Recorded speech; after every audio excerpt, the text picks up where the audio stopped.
یا آپ کہہ لیں پاکستان کی اسٹیبلشمنٹ کے لیے.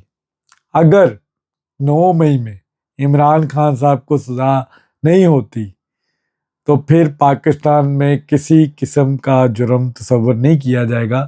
فوج کے اوپر حملے اس کے بعد مزید ہوں گے، جاری رہیں گے.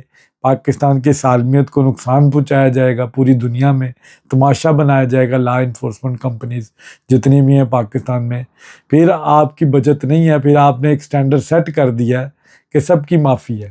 اور یہ جو بار بار اب بات چل نکلی ہے تو اس پر بھی بات کر لیتے ہیں کہ جناب سہیل وڑائچ صاحب کی ملاقات کا ایک کالم آیا جنگ میں، اور اس کی بڑی پی ٹی آئی نے ٹرولنگ کی. جی یہ ٹاؤٹ ہے فوج کا اور یہ پیغام لے کے آیا. آج D G S P R کی اسٹوڈنٹس کے ساتھ کوئی نشست تھی، ادھر ایک صحافی نے سوال پوچھ لیا تو انہوں نے تردید کر دی کہ سہیل وڑائچ صاحب نے بدنیتی پر ذاتی تشہیر کے لیے یہ کالم میں یہ ذکر کیا کہ ان کی 1-to-1 ملاقات ہوئی ہے، حالانکہ 1-to-1 ملاقات نہیں ہوئی. تردید کی ہے. انہوں نے کہا عام لوگوں کی طرح، جس طرح برسلز میں ایک اجتماع ہوا، وہاں پہ 4000 لوگ تھے، ان سب نے فوٹوز بنوائی، تو سہیل وڑائچ صاحب کی بھی فوٹو بن گئی. کہیں پہ بھی ان کی 1-to-1 ملاقات نہیں. اب میری جو انفارمیشن ہے، برسلز میں ایک ڈنر ہے جس میں 20-25 لوگ شامل ہوتے ہیں، اس میں سہیل وڑائچ صاحب بھی ہوتی ہے، ان کی گفتگو بھی ہوتی ہے. اس گفتگو کو اور جو برسلز میں جو انہوں نے عام اجتماع میں باتیں کی، اس کو انہوں نے کلیکٹ کر کے ایک کالم کی شکل دے دی.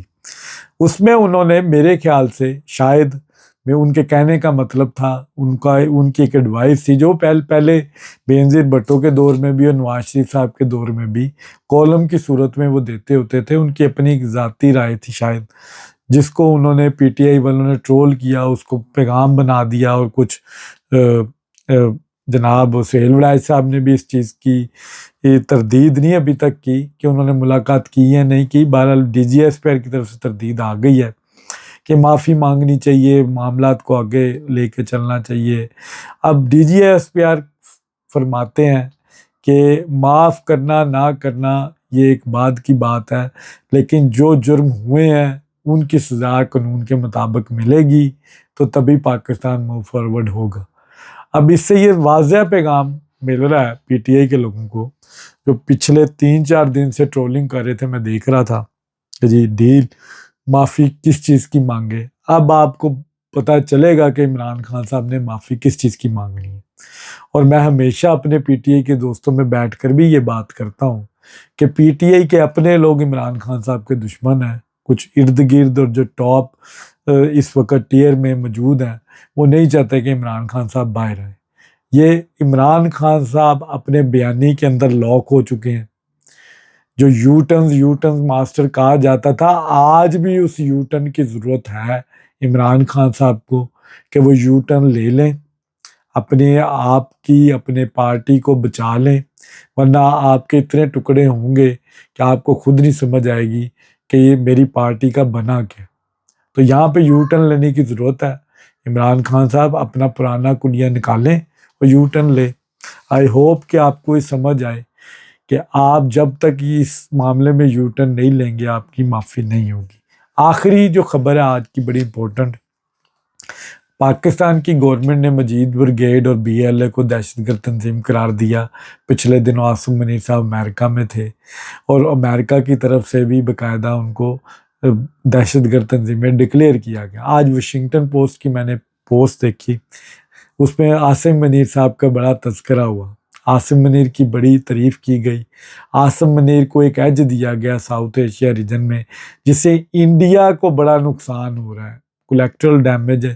اس وقت انڈیا سائیڈ لائن ہے، پاکستان ہائی لائٹڈ ہے اس ریجن میں. عاصم منیر کے اوپر زیادہ ٹرسٹ کر رہی ہے ٹرمپ گورنمنٹ.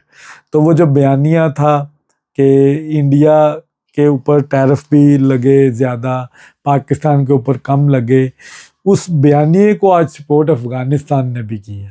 افغانستان کی گورنمنٹ نے بھی بی ایل اے کو، مجید بریگیڈ کو اور جو داعش کی کچھ تنظیمیں ہیں ان کو انہوں نے کالعدم قرار دیا اور ان کے خلاف جوائنٹ ایکشن لینے کی باقاعدہ انہوں نے شورٹی دی ہے. اس کا کریڈٹ جناب اسحاق ڈار صاحب کو جاتا ہے، جنہوں نے پاکستان کا مقدمہ انٹرنیشنل لیول پہ بہت اچھے طریقے سے لڑا۔ میں اسحاق ڈار صاحب کو پرسنلی ایک بہت بڑا فین بھی ہوں، جس طرح وہ کام کرتے ہیں بڑی جافشانی کے ساتھ، نیک نیتی کے ساتھ، اور ایک نیشنلسٹ ہو کر کام کرتے ہیں۔ اللہ تعالیٰ ان کو مزید ترقی دے۔ بہرحال ایک اچھی نیوز ہے کہ اب افغانستان، پاکستان ان تمام دہشت گرد تنظیموں سے مل کر لڑے گی۔ پاک آرمی بلوچستان میں بہت اچھا آپریشن کر رہی ہے ان دہشت گردوں کے خلاف۔ کچھ دنوں تک آپ کو یہ دم توڑتا ہوا بھی نظر آئے گا۔ یہ جو BLA نما تنظیمیں تھیں جو پاکستان کو بدنام کر رہی تھی، پاکستان میں رہ کے ان کا کلا کما کیا جائے گا۔ اور ایک اور خبر جاتے ہوئے دے جو PTI کے کچھ لوگوں کے لیے، کہ جو 9 مئی کا ٹرائل ہے وہ عمران خان صاحب کے اوپر اب آنے والا ہے، اور مزید 1-2 مہینے کے اندر آپ کو اس کا فیصلہ بھی نظر آئے گا، اور اس سے یہ جو ڈیل کا تاثر نکل رہا تھا اس کا اثر آپ سب کے سامنے آ جائے گا کہ ایکچول میں وہ جو ڈیل کر رہے تھے وہ ایکچول ڈیل ہے کیا ہے۔ عمران خان صاحب کا جیل کے اندر رہنا اس وقت میں کہتا ہوں کہ کوئی ان کے پاس کوئی راستہ موجود نہیں ہے کہ وہ جیل سے باہر آئیں، لیکن PTI کے لوگ ڈیلی ڈالر پاؤنڈ کما رہے ہیں، یوٹیوب پہ لوگوں کو بیوقوف بنا رہے ہیں اور کہہ رہے ہیں کہ خان آ رہا ہے، باہر آ گیا، بس آج آیا کل آیا، یہ ڈیٹے دیتے رہیں گے، لیکن عمران خان صاحب جیل میں رہیں گے۔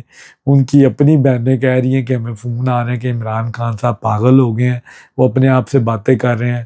جب ان کے سامنے ان کی آڈینس نہیں ہوگی تو انہوں نے اپنے آپ سے ہی باتیں کرنی ہیں۔ اور دوسری چھوٹی بات کہ وہ جیل ہے، جیل کے اندر اکیلا پن ہوتا ہے، اور جو جناب آصف علی زرداری صاحب کی بات مجھے یاد ہے کہ جیل کا اصل جو درد ہے، جو اثر ہے، وہ 2 سال کے بعد شروع ہوتا ہے۔ تو عمران خان صاحب کو 2 سال ہو گئے ہیں، اب اس کے آفٹر افیکٹس آپ کو نظر آئیں گے۔ یہ جیل ہوتی ہے، بڑی مشکل سے عمران خان صاحب کاٹ رہے ہیں، ان کا دل نہیں ہے، بہرحال مجبوری ہے۔ اب کچھ وہ اپنے بیانی کے اندر بھی لوگ ہیں، تو اب چوائس کوئی نہیں ہے عمران خان صاحب کے لیے۔ مجھے اجازت، ویڈیو کو آپ نے لائک، شیئر اور کمنٹ ضرور کرنا ہے۔ بہت شکریہ۔